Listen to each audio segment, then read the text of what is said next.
Hello, this is Dr. Rosie Kuhn, and this podcast series is called Aging Like a Guru. Who, me? Yes, me and you. One of the things I was thinking about the other night, it's been snowing here on Orcas Island. We don't get a lot of snow. On occasion we do. And so we got a really nice, beautiful snowfall. And the other night I was out and I had a little flashlight on, and I was just so mesmerized by the snowflakes and how they were coming down and landing in the trees, and the sparkle in the snow, and the sparkle in some of the flakes as they were falling in front of me. And it was just so exquisite. And I thought, I never, ever get tired of this. I never get tired of this. And I thought, well, I never get tired of looking at the stars at night. I never get tired of the grass growing and just the beauty and the smell of that. And I never get tired of seeing sunsets and the sunrise. And I never get tired of, and this list was going on, and it made me laugh because it was like that song, Raindrops on Roses and Whiskers on Kittens. It was that kind of moment. These are my favorite things. And I bring it up in terms of the people I know who are aging, and I'm pretty grateful that I'm around pretty optimistic people who love their lives, and that's a good thing. And the intention of these podcasts is so that everyone loves their lives, and that's a good thing. So one of the things I noticed, though, is that the people that I know there are certain things they get tired of, but there are other things that they don't get tired of as we age. And it generally has to do with beauty and innocence and creativity and spontaneity and playfulness. And that's a really cool thing. You know, they can get tired. We can get tired of, for me, of, going to the 4th of July parade is kind of like, oh, yeah, I've done that. I'm not into that. Or other kinds of situations and ceremonies that used to make a lot of sense and be so, exciting to go to. And it's like, not so much anymore. And that's a matter of change. That's a matter of a process of aging. Harold is somebody I know who says, you know what, I don't want to travel anymore. Maybe I should want to travel. Should I want to travel? But I don't want to travel. I want to go to the coffee shop here it's Catherine Taylor's coffee shop here on Orcas Island. And he says, me and my wife, Geraldine, we go there all the time because that's what makes us happy. And that cup of coffee and cookie or chocolate at Catherine Taylor's, that's the highlight of their day. And we can go, oh my God, that sounds terrible. But the beauty of aging for me is that we come to more and more simplicity, that the complexity of life isn't required anymore. And we, not because for any other reason, but we choose not to have it be complex. On the other hand, my brother, David, who has been pretty in what's the word? He's been home a lot. He was a guy who liked to stay home, didn't like to go out much, and he's just turned 60 something or other, and he's gone in the direction of traveling and exploring the world, where he would never even, for decades, never got on an airplane to go anyplace.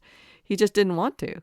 And now his life has opened up in a much more expansive way he's just in awe of. He's in love with life right now. And isn't that a great thing?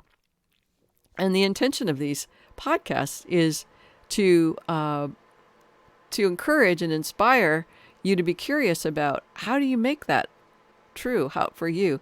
By the way, my heater just went on. That's the noise that you hear.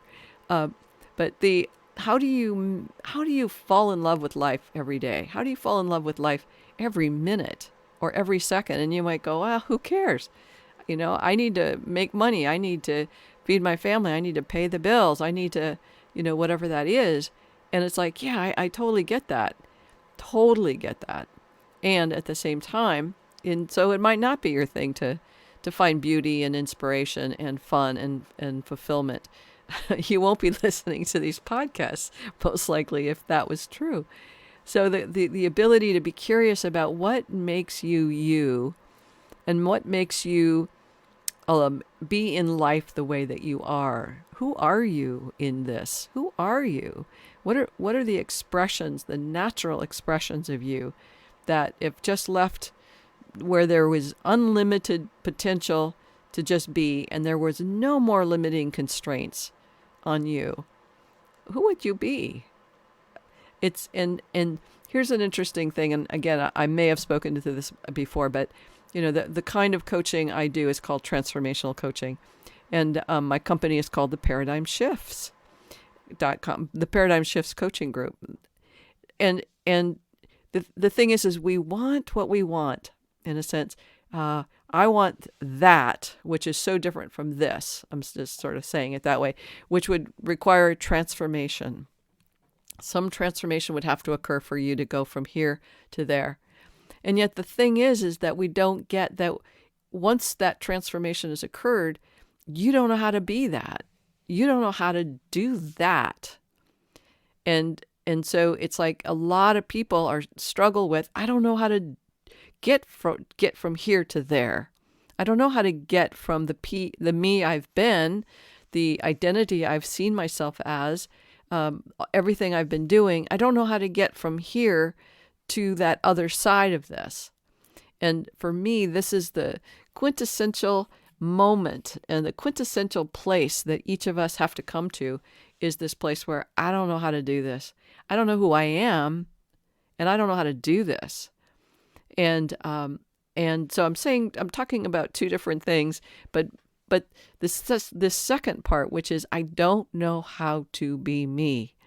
I don't know who I am. So how am I supposed to be me? I keep trying to be somebody that I think I am, but it's not working. And this is a big part of the work I do as a coach is working with people who say, I don't know how to do me. And if I don't know how to do me, I don't know what to do. I don't know how to go forward in my life. I'll just keep doing what I do. And that's what most of us do. And we keep settling into that place of I'm just doing what I do because I don't know how to do anything else. And that's the importance and the value of a coach and perhaps a therapist. But the coach is the person that says, what is it you want? What is it? And you know me, I wave my magic wand and say, I'm your fairy godmother. What is it you want? What's that feel like inside when you imagine yourself having it? And those experiences of the qualities of being you in the midst of what in those moments of bliss, if you will, the moments of awe, the moments of inspiration, that's who you are. I mean, you're also the one that's experiencing frustration and exasperation and despair. You're in that too. And who are you in that? And you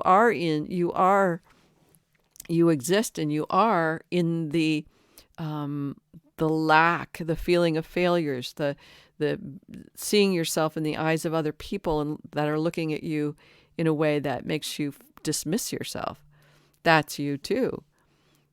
But those are elements of the you, but it's not you. And when you discover you, or more importantly, when you begin to remember who you are, then you begin to let go of the stuff that doesn't matter anymore. And that means really honoring and respecting what's important to you. Franny is a client of mine, and she's got a young son who's starting to look for colleges. And, she and her husband are great parents. From my perspective, they don't push hard against the child's own desires and the child's own sense of being in the world. And they're great students and they're good students. And they don't push for being the best student.